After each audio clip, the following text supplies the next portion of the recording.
E eu ficava assim, puxa, eu não tô entendendo, mas 2 lições eu aprendi. Primeiro, você já percebeu que o perseguidor nunca tá na frente?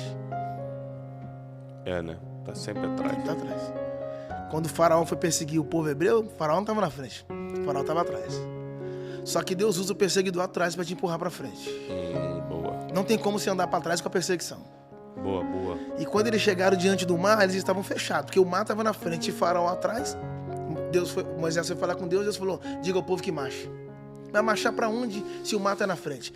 Deus ainda não abriu o mar porque você ainda não deu o primeiro passo. Meu Deus. O primeiro passo quem dá é você, quem abre o mar é Deus. Meu Deus. Entende? E assim, a perseguição é só um meio que Deus utiliza para você reconhecer quem Ele é. O perseguidor só tem um lado. O perseguidor só vem de um lado. Ou ele vem de trás, ou ele vem da direita, ele só vem de um lado. Agora, quem te defende, não. Tá em cima, tá embaixo, tá na frente, tá atrás, tá em volta, tá por dentro. Então, quem te defende é maior do que quem te ataca.